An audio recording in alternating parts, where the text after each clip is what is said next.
this period. It was published in the Government Gazette yesterday. The exemptions will allow banks to work together to devise programs and relief measures which can help small businesses and consumers as well as firms in distress through these financial and economic challenges. In particular, the exemptions will enable the banks to coordinate on matters like payment holidays and debt relief for business and individual citizens subject to financial stress, to put limitations on asset repossessions of business and individual citizens, and to coordinate on the extension of credit lines, additional credit lines to individuals and businesses who are subject to financial stress. The exemptions will allow banks to work together in ensuring continued functioning of the payment system, as well as sharing information and resources to ensure continued availability of banknotes at ATM, at branches and businesses. So we've basically done extraordinary things to enable the banking system to remain strong and intact so that South Africans can look to accessing the banks in the next 3 weeks. Next, I turn to the issue of essential services. Last night, President Ramaphosa announced that companies that are essential to the production and transportation of food, of basic goods, and of medical supplies will remain open during the lockdown period. This means that essential personnel required for the continued functioning of these companies during the lockdown will be exempted from the stay-home provisions. We will be publishing further guidelines tomorrow ahead of the lockdown, which begins on Thursday evening just after midnight. In other words, the lockdown covers the whole of Friday and onwards. I'll make a few preliminary comments now, but more firm details will be published in the Government Gazette by tomorrow. The President noted that grocery stores, supermarkets, and spaza shops, I should add, will remain open during the lockdown. We call on our people to limit the trips to shopping centers for the purpose of shopping for food and basic goods only. All essential items, and the President outlined a list which include food and beverages, medical supplies, personal products, hygiene products, cleaning articles, will remain available throughout the lockdown and the period of the national disaster. This means that all businesses that are essential for the production and distribution of these items will be open during the lockdown. Businesses who remain open during the lockdown will be required to do so with the staff required to ensure that the service or production is uninterrupted. These businesses will also be required to take the necessary protocols to ensure adequate hygiene and social distancing. Consumer-facing businesses like grocery stores, supermarkets, pharmacies, and spaza shops especially will be asked to educate their staff and customers on the required protocols and to enable social distancing between customers. There are a number of categories of essential services that, due to time constraints, the President could not mention yesterday. These include essential staff in the following areas that are being looked at now for inclusion in the gazetted list. They would include those responsible for essential care for the elderly and sick persons, including home care and old age homes. So to reassure South Africans that we are aware of elderly people, ill people who are absolutely dependent on the care and support that they have, and we will make sure that these are facilitated. Essential private security services for the protection of property and persons. All essential back office services to enable salary, wages, and human resource departments to work so that we have smooth management of wage and salary payments through this period.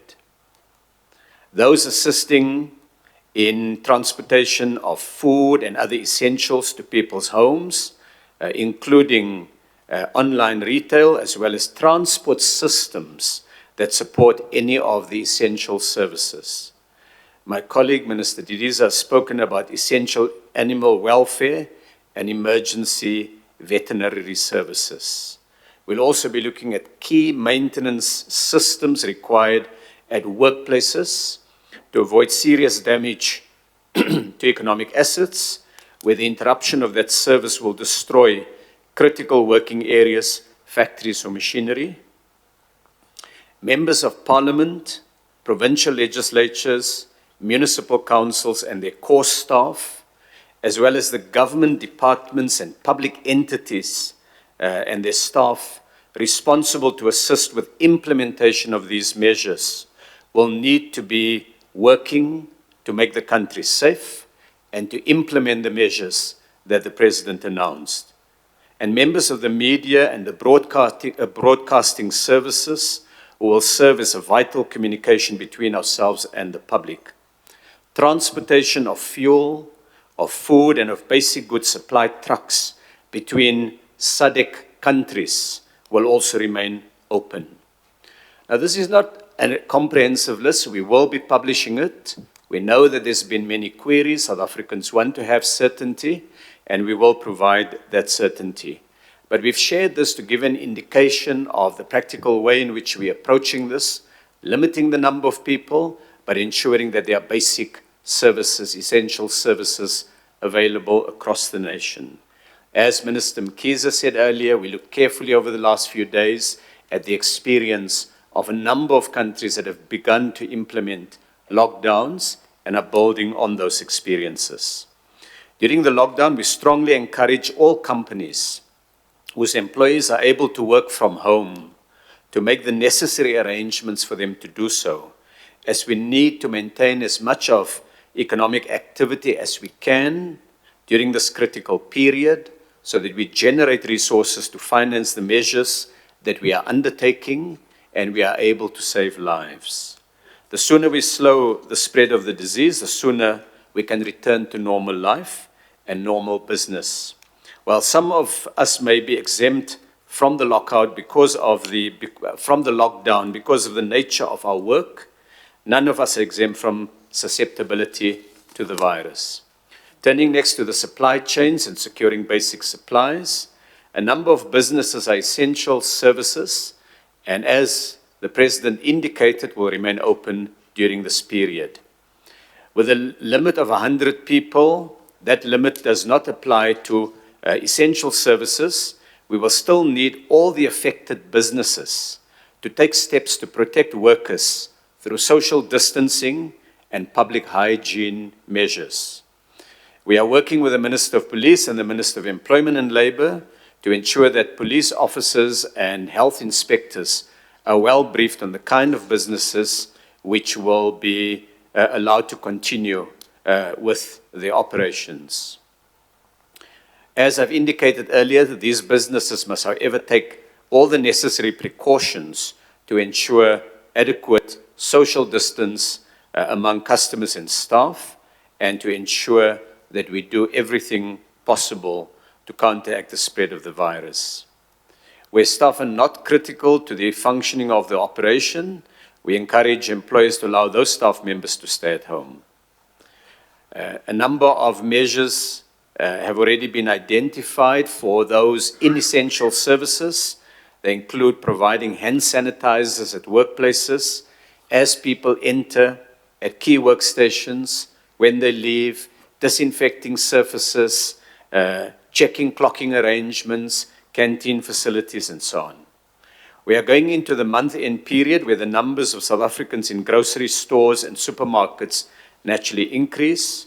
We're working with major grocery retailers to ensure smooth protocols on social distancing and that shelves remain well stocked. My colleague, Minister Didiza, made the call earlier that we appeal to our people to remain calm.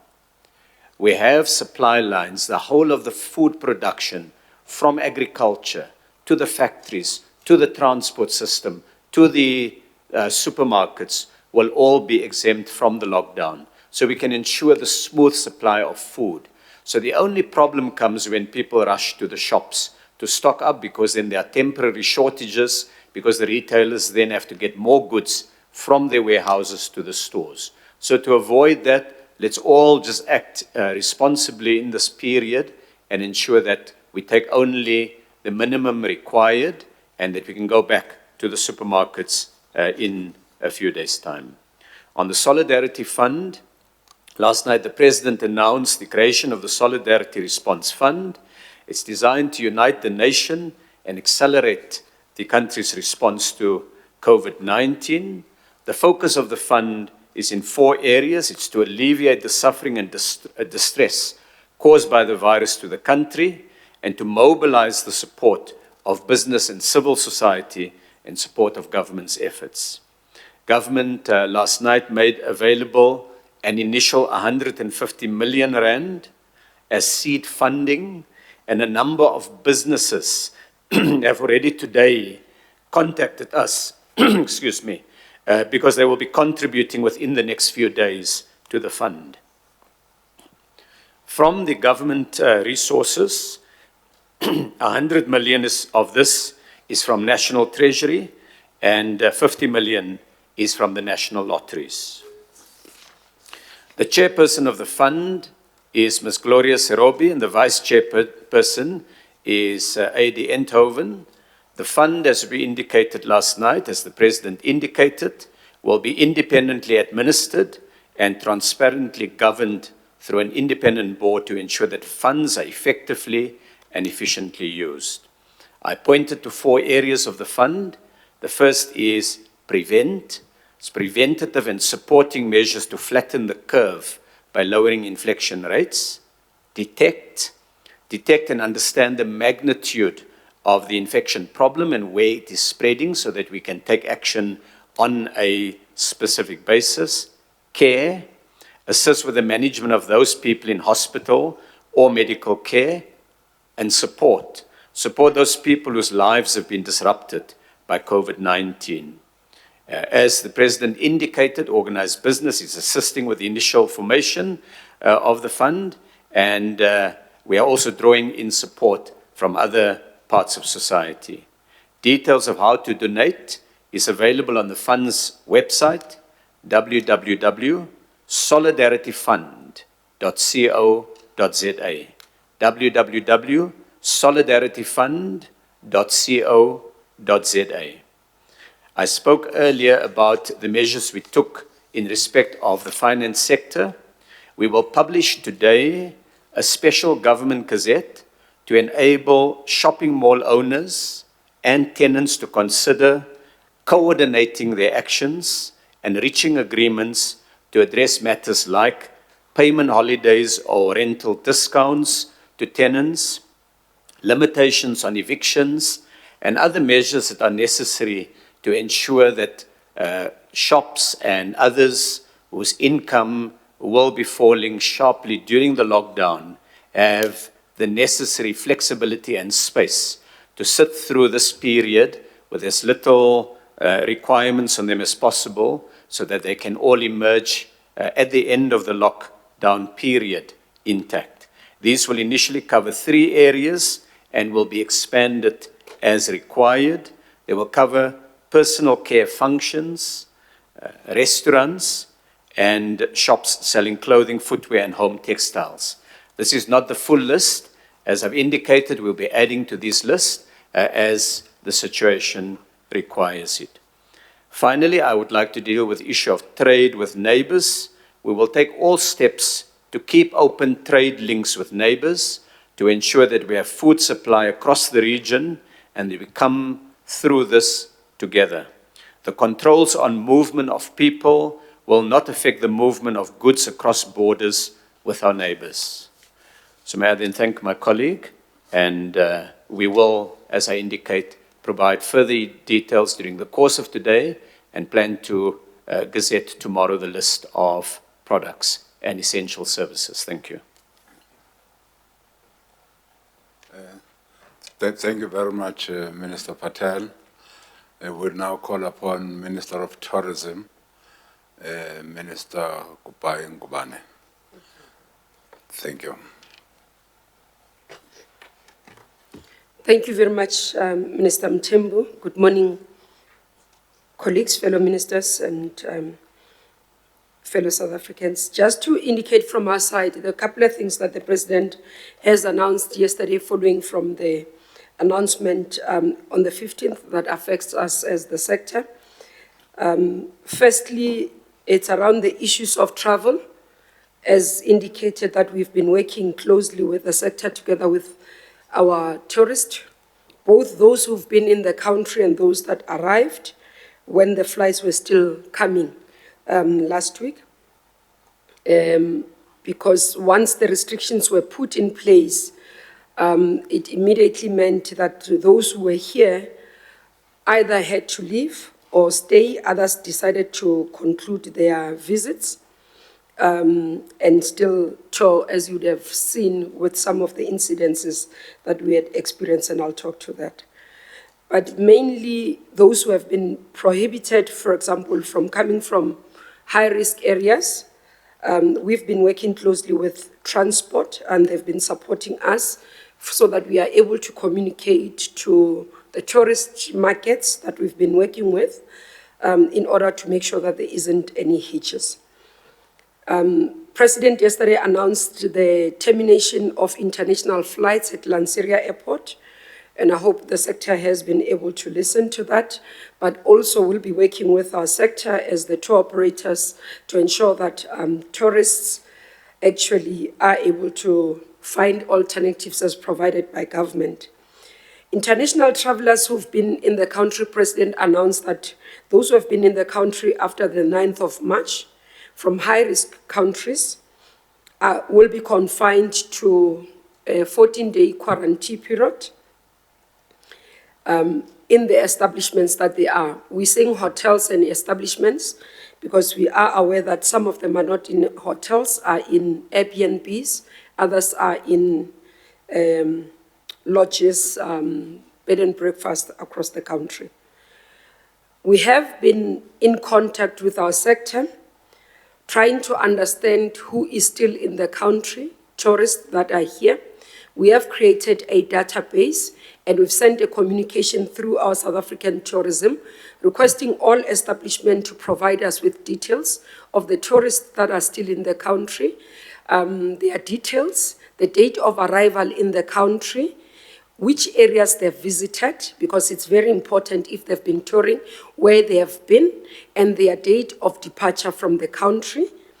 We have literally requested across the country over the weekend that we are appealing to our sector to ensure that we reduce movements as the government has been requesting, and therefore requested that tourist attractions be closed or minimized.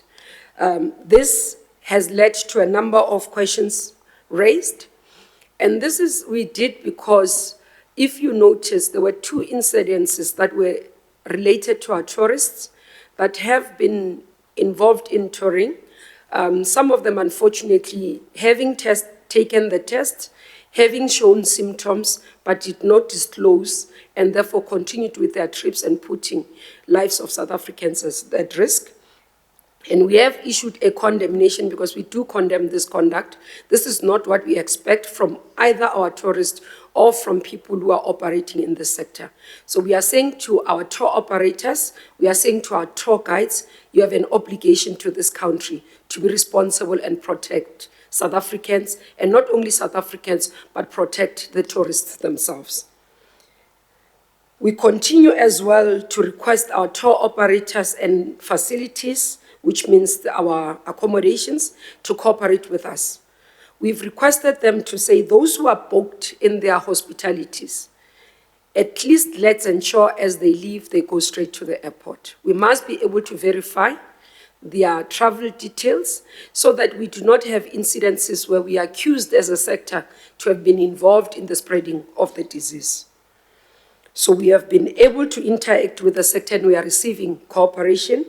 We've been talking to TBCSA together with all the associations, and we are saying to members who are not part of either the associations or the TBCSA, the information is available in the website of the South African tourism website, so that we can be able to assist you, get the details, and so that when the tracers are looking for information, we have it in our database.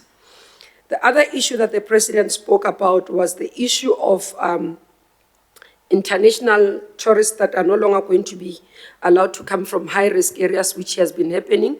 But again, in terms of those, because some of them would have finished 14 days in the country and are actually wanted to leave, or facilitated by their embassies. Just want to indicate that we've been working together with Minister Mkhize to ensure that tourists who are leaving will be subjected to testing at the 3 airports, OR Tambo, Cape Town, and Durban. And we are therefore appealing to tour operators and individuals who are traveling that please make some extra time for you to be able to be processed before you get into the immigrations.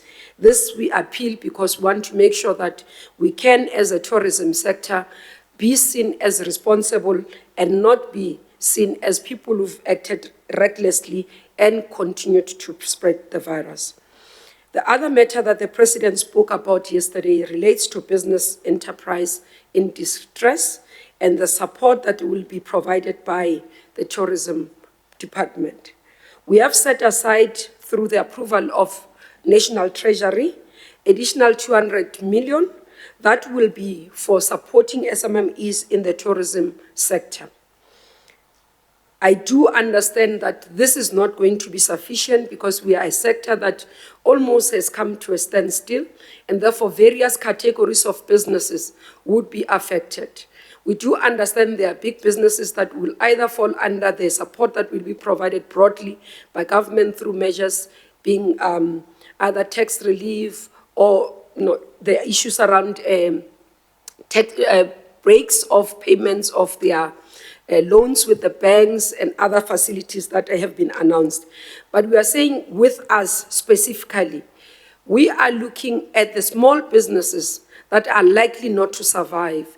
And those are, we categorize them as SMMEs that fall within an annual turnover that doesn't exist 2.5 million. Because we do believe that these are the people that are likely not to survive, even 3 months without any activity in their businesses. We'll publish in our website the criteria, but just to indicate, it has to be registered, fully registered companies with CPIC. Turnover must not exceed 2.5 million per annum. They must have a valid tax clearance certificate, so we are looking for compliant business people in our sector. And they must actually also have been in business for more than a year. But again, we will ask for information that shows that the business is in distress because of COVID-19.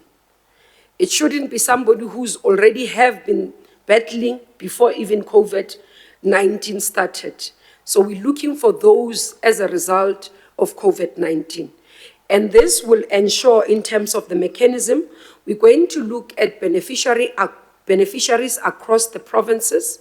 We're going to make sure that there's a balance between, as well, youth and women businesses. Will actually also include racial categories, so that it's not one race that benefits, but based on our BEE, broad-based Black economic empowerment criteria that the sector, the codes, as per the amended codes that the sector has adopted. So we'll follow that. And this will be in terms of accommodation, hospitality and related services, travel and related services. So this is where it's limited in terms of the criteria, but those who still need more details, it will be uploaded in terms of our sector, but over the department's website. The other issue that we are looking at is to be able, because most of the time we find that our sector has been saying we've called COVID-19 call center They deal with medical issues. We're battling because we do not understand, because we are affected, whether what we should do with our travelers, what we should do with the people that we have, or if we have. So we have decided as the department, but this is specifically for tourism related. The call center that we've always been operating as the department for our sector has extended hours. Unfortunately, we'll not put it for overnight. It won't be a 24 hours, because we do believe this is specifically for business-related activities and questions that relates to tourism sector. We do also want to appeal. We've had incidences of non-compliance, I must say, from our restaurant sector. Many of them did comply, some didn't, and I want to appeal in the few days that we still have of operating not in lockdown, where we still have people in our restaurants. Can we ensure that there's registers? Can we ensure that the prescripts that have been announced adhered to? Because we do get report from Minister Bekicele that sometimes they find our sector not to be compliant. And again, lastly from my side is to appeal that we can't all be essential services. I've received a lot of calls that says, I'm doing this in this sector, therefore am I essential service? As Minister Patel has announced, the list will be published, but we are appealing that we can all be essential service. Otherwise, the lockdown will not have a meaning. Thank you very much, Minister. Thank you very much, Minister. Goodbye. We now will call upon Minister Chrissy to speak to us on how are we implementing the measures announced by the President in the environment, forestry and fisheries arena. Thank you very much, Minister Mthembu, and good morning to colleagues and to members of the media. As other colleagues have said before me, when the President spoke last night, he emphasized the importance that we should be saving lives and livelihoods as we confront this pandemic. Consequently, you've already heard that there will be various sectors that will be exempt, either because they are part of the food value chain or else because they are performing certain essential services. With regard to our department, the first sector that is exempt from the provisions is the fisheries sector, because obviously the fisheries sector is crucial to our domestic food security. And together with the fisheries sector, we would also include harbour, slipping, and docking services that pertain to fishing vessels. We understand that those who have existing rights in the fishing sector might be in a situation currently where they would need to renew certain permits, either to their fishing, related to their fishing activities or to their vessels and so on. We are granting from today a 3-month exemption for the renewal of all of those permits, so that operators are not forced to come into our offices or to have to come into contact with our staff. We will, after a period of 3 months, then be reviewing whether that provision would be necessary for renewal going forward. But obviously, this exemption only applies to those who have existing fishing rights and would need to be renewing permits that fall within the provisions of those fishing rights. The second sector you have heard, which is exempt, is the forestry sector, and that obviously would include all of those aspects in the forestry value chain. That would also include the sawmills. And these activities include clearing of state and commercial forests, fire services. As we know, in the Western Cape, we are currently in the fire season, and in other parts of the country, we would shortly be moving into the fire season. So those fire services will remain in place. Nursery services for all of our saplings, and in due course, if this situation continues, planting, which would normally take place in the spring.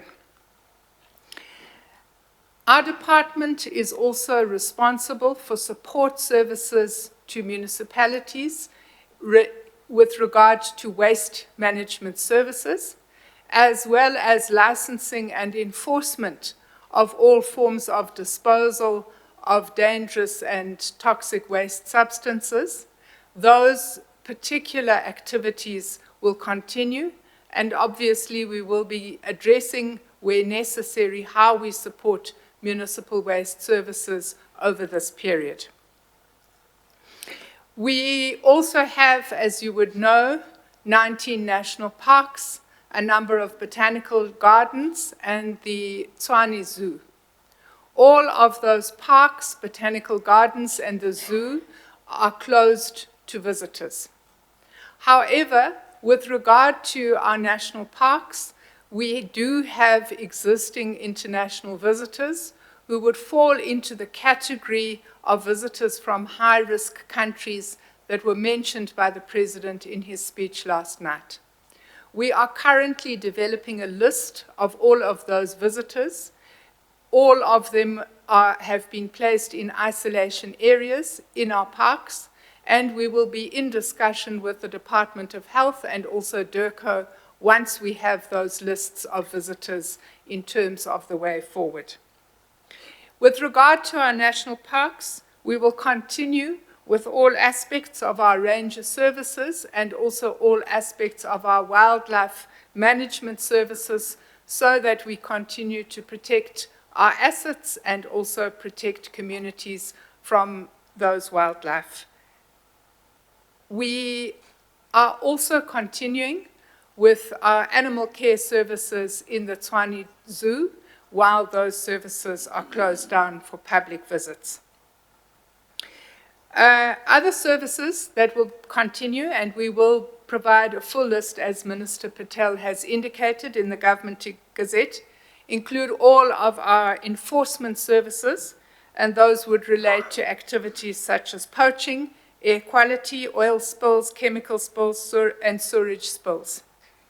We are also continuing with vital aspects of the weather services, including forecasting. We do have a number of small businesses that would be in the biodiversity economy, the fishing economy, and also the waste economy. We will be in contact with the Department of Small Business and also the Department of Trade, Industry and Competition to receive advice on how we can refer those small businesses to relevant business support and rescue processes. Thank you very much. Thank you, Minister Chrissy. The last minister to speak is the minister who will be speaking on small business and entrepreneurs, Minister Chabeni. Good morning and thank you. As the President has said, small businesses will be hardest hit during these trying times. Some of them have already started to feel the pressure, and we had already started working on the mechanisms to support them. From the onset, let me thank, on behalf of the SMME sector and all entrepreneurs, thank the Johann Rupert family and the Oppenheimer family for their act of patriotism. When we grew up, we knew of patriotic bourgeoisies, and for me, they fit in that category of patriotic bourgeoisies, if more of them could do the same. I also want to indicate that we have several instruments, 3 in particular, to assist the small businesses. We had already started communicating the broad strokes of that last week, but today we're here to give the details. I'd also want to clarify the fake news that is going around that our support to small businesses has a requirement for 50% black ownership. We're supporting all small businesses in South Africa across the demographic spread of our population. Though we'll make sure that there's geographic spread and demographic spread that is representative. I just wanted to make that clear.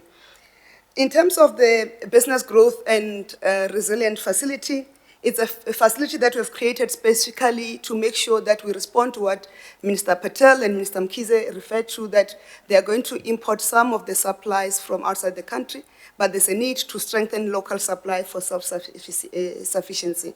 And in that space, we have created the facility to give local manufacturers and suppliers an opportunity to produce both for the medical and hygiene supplies that will be required to respond to the crisis, but also for the food security that will be required for the country to support the work which Minister Didiza was talking about. Because when the farmers produce, some of them need to process, and we must have them on the shelves.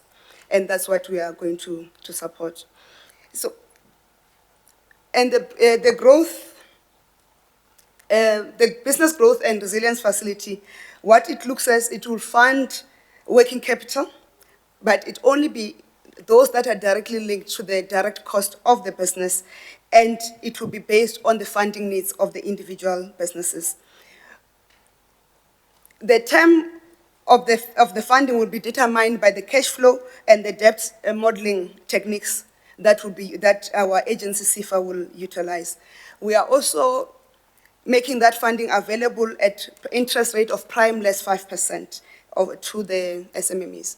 And I want to reiterate the following. The President has indicated that during these trying times, there will be those opportunists who want to use the space to be corrupt and to limit the minimal resources that the country have to support SMMEs and the whole economy and the healthcare system.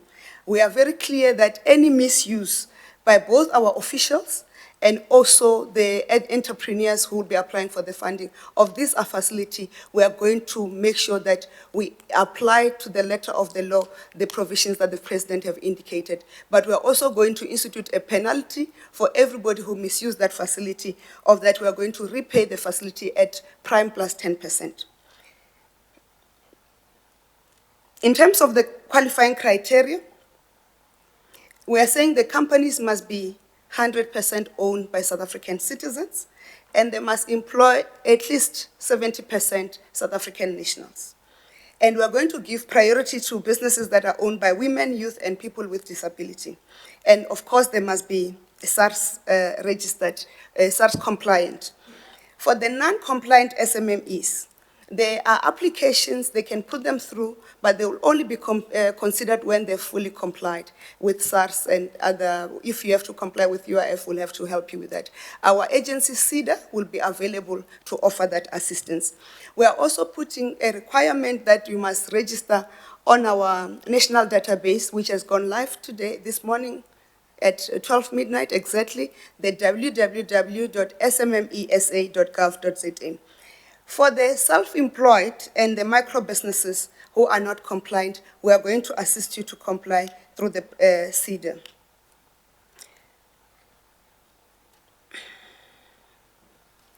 The next facility that we are putting in place is the SMME Relief Finance Scheme, which we are going to avail it to assist SMMEs for the period of 6 months, commencing from the 1st of April 2020. In this facility, we are leaving out the self-employed and the hawkers, because we are creating, as the President has indicated, a special funding mechanism for the self-employed and the informal businesses as part of that safety net. And we are going to announce the details as we finalize the details with the relevant stakeholders. The intention is that was expressed by the President, for both to retain jobs and to allow a minimum business continuity and economic continuity, so that the ravages on the economy are not that severe. We are also going to be funding a working capital on this. We are also going to include, and the requirements must be auditable, because these companies are already in existence. We are going to also include a prime rate of prime less 5%, and also include a penalty of prime plus 10% in the event of an abuse.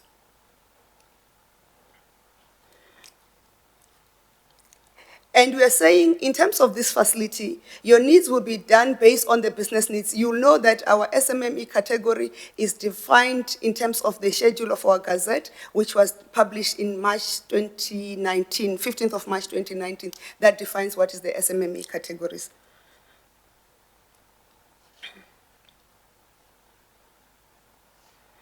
We also have the same requirements in terms of ownership. They must be South African, and the employees must also be 70%.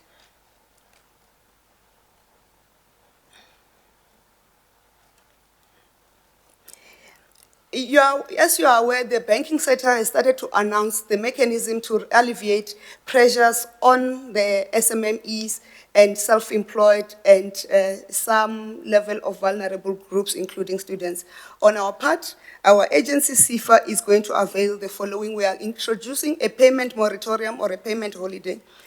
That payment moratorium or holiday will be given to CIFA-funded SMMEs for a period of a maximum of 6 months to reduce the installment burden on loan obligations on clients during this period. And beyond the 6 months, we'll do a reevaluation of what are the arrangements we can put in place, as we are fully aware that even when the disaster has ended, the kicking back of the economy may take a bit longer, and SMMEs will remain vulnerable in that space. We are also including the deferments of capital, or both capital and interest, from the current loans that they have. And the interest that will be accrued during this period of 6 months, it will not be capitalized into the original loan facility over the proposed period. But will require SMMEs to submit proof of the negative impact of the period of the COVID-19 disaster. And we'll be implementing using the CIFA post-investment team and the CEDA post-investment support to support the SMMEs in distress. In this space, we want to clearly indicate that those SMMEs who were already in distress before the disaster, we have facilities to assist you during our normal course of doing business. And as indicated by Minister Patel, our work will be continuing, albeit remotely, and also sometimes not in touch with, you won't be able to walk into our offices, but please apply in the normal channels for assistance through CIFA. We are also introducing a debt restructuring model for the SMMEs that will be affected. We are going to conduct an analysis of those CIFA-funded SMMEs to assess which clients require the restructuring of their loans. And this could take a form of extended loan term, interest reviewing, and additional funding, which may be required. And the facilities will vary per funded SMME depending on the SMME's cash flow, that is before the disaster and the shutdown. And additional funding, if we have to put additional funding in the event we are going to restructure the debt, we are going to do that at a prime less 5% in terms of our arrangement. Like Minister Patel have indicated, that spaza shops are considered as part of the grocer stores that will provide facilities for people to access their food or to buy food from. We must indicate those spaza shops that will be open are strictly spaza shops that are owned by South Africans, managed and run by South Africans. We want to make sure that the quality of food and the assurance of the quality of products is there. We are going to support the spaza shops in terms of bulk buying. Will indicate the mechanisms we are putting in place to support those spaza shops. We are currently working with our municipalities to make sure that all those spaza shops that are licensed and those that are not licensed are brought to the fold, and will indicate how we work forward with them. We'll announce the further details later. For more information, you can follow us on our handle. But you can also have, if you have queries, you can contact us on our call center, 0860 663 7867, 0860 663 7867, or 0860 one stop. You can also reach us on info@dsbd.gov.za or info@mybindu.gov.za. You can also reach us on www.dsbd.gov.za. smmesa.gov.za. Thank you.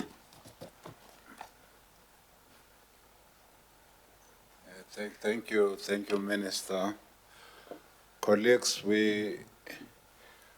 Minister Mantashe could not be with us here because he is making consultation with the mining sector and the petroleum sector.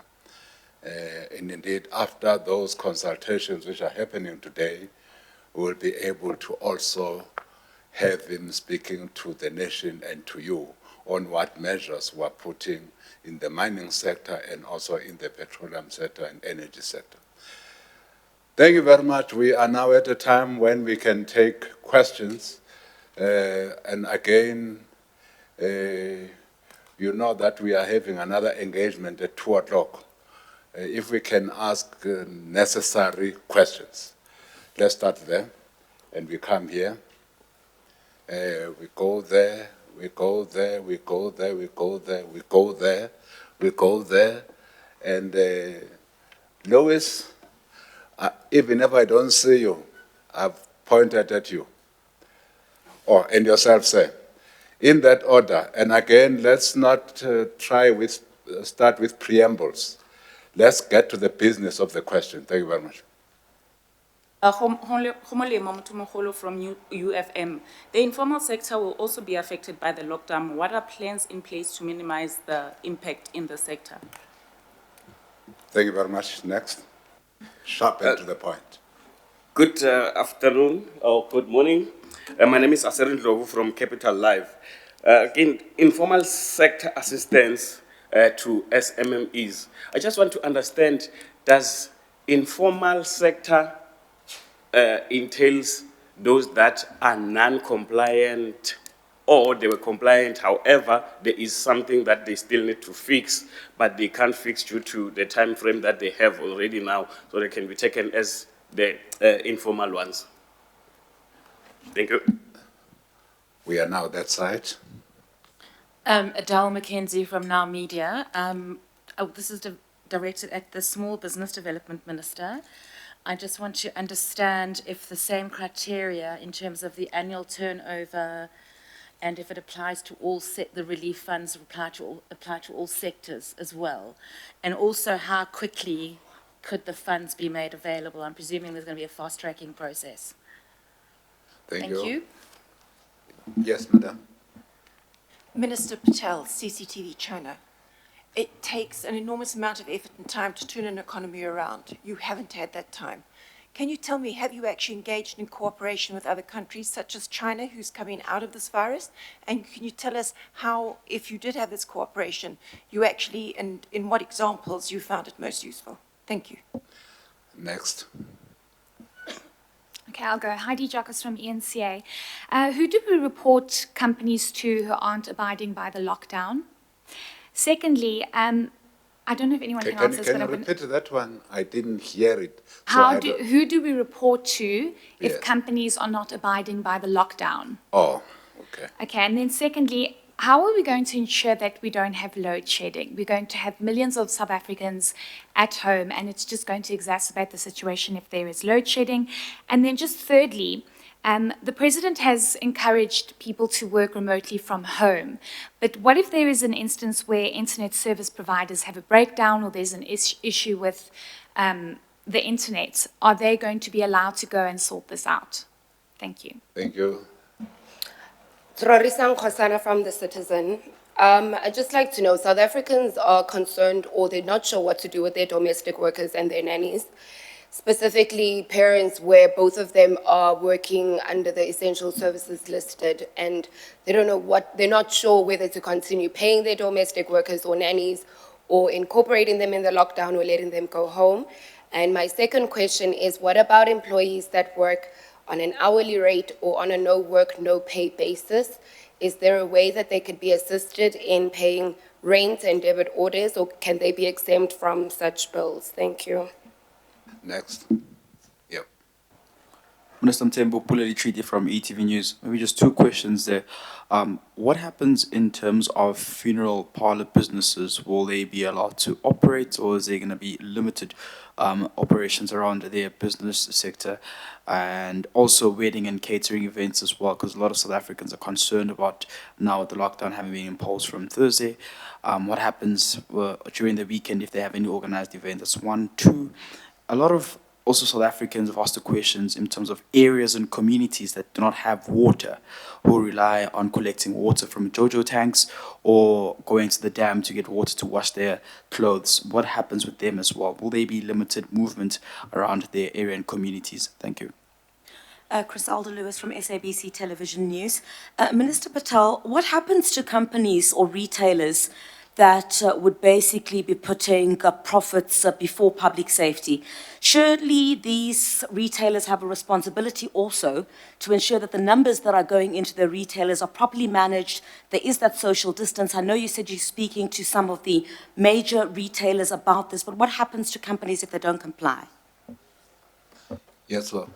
Karabole Tlatla, CNBC Africa. Two questions. Maybe to small business minister.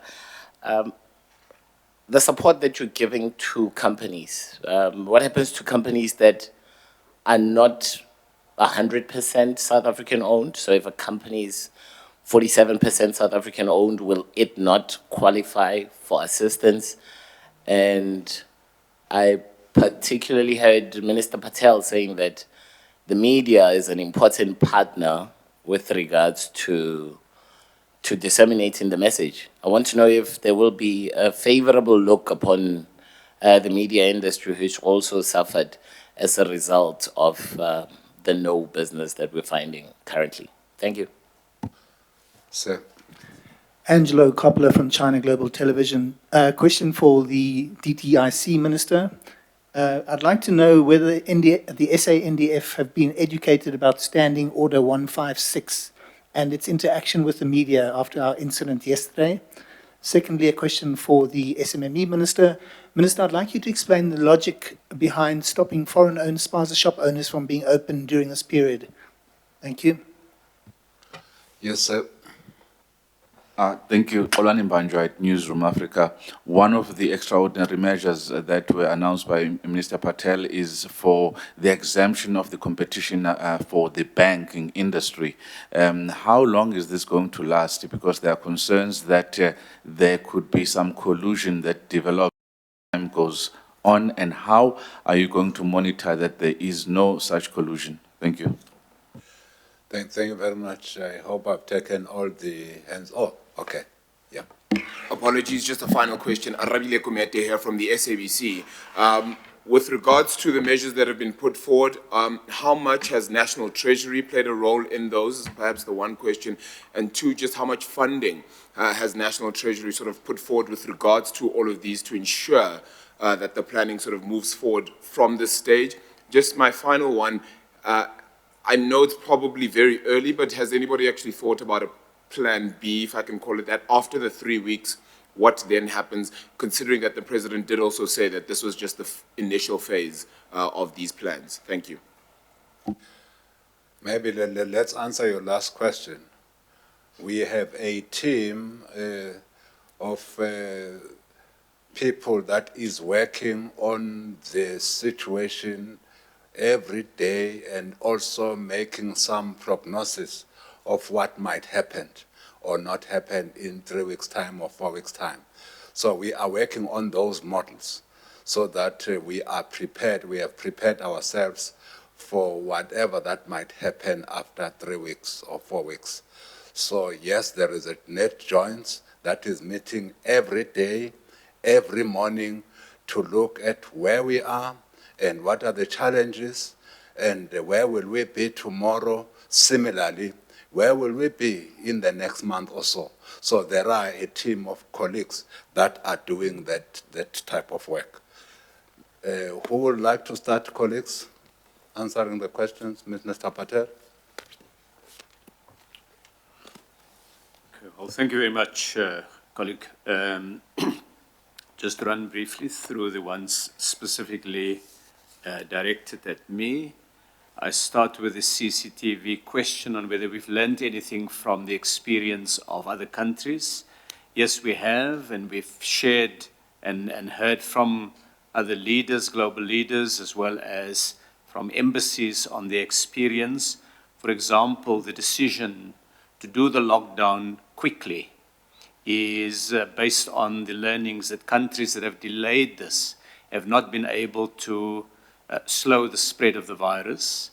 And not only is that a critical public health measure, but it's also a smart economic measure. Because when we lose lives and when we damage our people, we pay an enormous economic price. Second, the importance of working from home, facilitating arrangements where people can work from home has been done increasingly over the last 2 weeks in different parts of the world, and we're now implementing those measures. Thirdly, fiscal and other measures to support vulnerable parts of society, small businesses. My colleague has spoken very extensively on small businesses, firms that are vulnerable, making special facilities available as announced by the President. That has also been informed by the learnings of other countries. We've looked carefully at the lockdown provisions to see the kind of sectors that countries have deemed as critical. We've looked at our own reality as South Africa, what is key to maintaining basic supplies to our people. So those have been the kind of areas of learnings. On the ENCA question, when the Gazette comes out, it will provide more information on the reporting arrangements. On load shedding, of course, we will work to ensure that the entire energy supply chain, from coal mines through to the coal trucks, through to the arrangements at the various Eskom plants, that is generation, the transmission, the distribution and reticulation, all of those would be exempted from the lockdown. In addition to that, we expect that there will be a decreased demand for electricity when some of the larger enterprises begin their shutdown. And of course, we will need to work closely together to make sure that all the key maintenance teams from Eskom are able to respond immediately to challenges. Similarly, on the digital infrastructure, we regard that as an absolutely critical service. So we will make sure that both the fixed lines and the mobile telephony systems are maintained, that workers and professionals connected with any of those would be exempted from the lockdown, because those are critical means of communication, but also of economic activity that can be done from home. Coming to the question on the ETV issue around funeral parlor businesses, it's a very specific question, but of course we will make sure that basic undertaking services and facilities are available in this period. We'll still have to look at some of the more detailed questions that have come up on some of the other areas. On the SABC question on retailers who put profit before public safety, we've made a call to the retail sector and we've had a very positive response. We'll monitor carefully the developments over the next few days and the next few weeks. Our first request and our first line of approach is partnership, working with our people, working with businesses. It's in all of our interests. We're not doing something for government. We're doing it as government in order to ensure that we save lives, that we limit the damage on the economy, that we maintain supply lines for consumers through the retail sector. So at this stage, while the law provides for very, very significant powers for government, at this stage we think collaboration, cooperation, partnerships are what we're going to be emphasizing and working on. On the social distance, again, every retailer, many of them have been caught by the numbers of people coming into their stores. So we're learning as we're doing, and we're adjusting. We've asked now the different retailers to share best practice among themselves so that whatever works in one place, we quickly share in other retail spaces. On the question that CNBC asked on the economic issues around the media, if ever there was a question that I should lightheartedly say there's a clear conflict of interest, it would be that question. But I think what we've done is we've looked more seriously at all businesses that are directly affected by the virus and the slowdown in the economy. On the question that's been raised of the SANDF, I think it's a learning experience for everybody, working together, making sure that the protocols are rolled out, that where there are some gaps, we fix those. We're in something that societies don't prepare for. This is not even once a generation event. This is an event that is unprecedented. And therefore, much of what we will need to do, particularly the speed with which we move. Societies had many crises in the past, but the speed with which we need to move is unusual. And so we're going to appeal right across our society for tolerance and for just working with each other as we hit a problem. And will there be times when we, even as government, when a ball is dropped? Absolutely. But it's going to be to pick them up quickly, deal with the problems, and to get a positive approach. We're going to have to care for each other in this period. And a critical part of it is just tolerance. And of course, in stresses, tempers flare. And our job is now, all of us together, to see how we can ensure that we remain, that generosity of spirit is there to see us all through this period. On the Newsroom Africa question on the exemptions to the banks, it will be for the period of the crisis. When the national disaster is no longer in place, then the exemptions will also lapse. We have put in place provisions in all of these exemptions to deal with challenges, so they specify precisely what the collaboration and agreement can be on. It cannot go beyond those areas without a further directive. We've also spelled out in there that minutes have to be retained of meetings and copies of agreements have to be retained as records by the companies concerned. We want to take the view that we will remain vigilant to ensure that the laws are not broken, but at the same time we are introducing flexibility, because flexibility is absolutely critical to enable the sharing of resources. Normal competitive behavior will be suspended for certain kinds of activity that are directly related to ensuring that we deal quickly and effectively with the virus. On the role of Treasury, the Director General of Treasury is here. It's been an absolutely key partner, closely with different departments. We've had an extraordinary level of cooperation and working together right across, not only in government, but between government and the private sector, between government and the trade union movement. We're seeing South Africans coming together to take responsibility together in partnership to deal with this crisis. Thank you. Thank you. Minister Goban. There were no questions directed to me. I think the questions will be others for social cluster in the afternoon. Mr. Chris. Mr. Chavin. Thank you. On the issue of the informal sector, I've indicated that we are working a detailed plan on how to support the informal sector and the self-employed, and we'll announce them in due course. I'd indicated when I was speaking. The non-compliant SMMEs do not qualify as informal sector.